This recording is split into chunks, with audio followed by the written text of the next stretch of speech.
జగన్ జీవిత కథతో కొన్ని ఎపిసోడ్స్ తో రూపొందించిన పొలిటికల్ సినిమాని యాత్ర 2. జీవా ప్రధాన పాత్రలో క్రియేటివ్ డైరెక్టర్ మహివి రాఘవ్ తెరకెక్కించిన ఈ సినిమా క్రేజీ సీక్వెల్ కు సంతోష్ నారాయణ్ సంగీతం అందించారు. ఇందులో వైఎస్ రాజశేఖర్ రెడ్డిగా మమ్ముట్టి, వైఎస్ భారతిగా కేతికా నారాయణ్ నటించారు. ఈ సినిమాకు వివాదాలు ఎక్కువ, కలెక్షన్స్ తక్కువ అన్నట్లు పరిస్థితి ఉంది.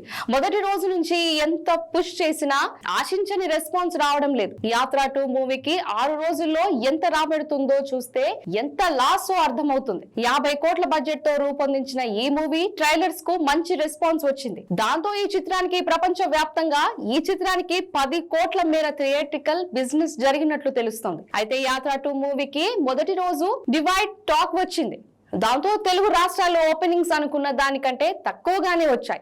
ఆ తరువాత వీకెండ్ లో కూడా ఇది క్రమంగా డౌన్ అయింది. వీక్ డేస్ లో అయితే దారుణంగా ఉంది. ఫైనల్ గా ఈ సినిమాకు 6వ రోజు తెలుగు రాష్ట్రాల్లో 20 లక్షల షేర్ మాత్రమే వచ్చింది. టోటల్ గా తెలుగు రాష్ట్రాల్లో ఇప్పటి వరకు 2.80 కోట్ల షేర్ ను, అలాగే 5.40 కోట్లు గ్రాస్ ను మాత్రమే రాబట్టినట్లు ట్రేడ్ వర్గాల సమాచారం. నాన్ థియేట్రికల్ రైట్స్ అమ్ముడైతే సమస్య లేదు, కానీ ఇవి ఇప్పుడు దాకా అమ్ముడు కాలేదని తెలుస్తోంది. అంటే ఇప్పుడున్న పరిస్థితిని బట్టి 40 కోట్ల దాకా లాస్ వస్తున్నట్లు తేలింది. ఇక దివంగత ఉమ్మడి రాష్ట్ర ముఖ్యమంత్రి అయిన వైఎస్ రాజశేఖర్ రెడ్డి జీవితంలో పాదయాత్ర అంశాన్ని తీసుకొని యాత్ర సినిమా తెరకెక్కించారు దర్శకుడు మహివి రాఘవ్. 2019 ఫిబ్రవరి 8న, అంటే సరిగ్గా 5 ఏళ్ల క్రితం ఆ సినిమా రిలీజ్ అయింది. ఆ సినిమా తక్కువ బడ్జెట్ లో తెరకెక్కించడం క్రిటిక్స్ నుండి మంచి రెస్పాన్స్ రాబట్టుకోవడంతో కలిసి వచ్చింది. ఏపీ ఎన్నికల బరిలో నిలిచిన వైసీపీ పార్టీకి మంచి మైలేజ్ అందించింది. 5 ఏళ్ల తరువాత సరిగ్గా అదే రోజు,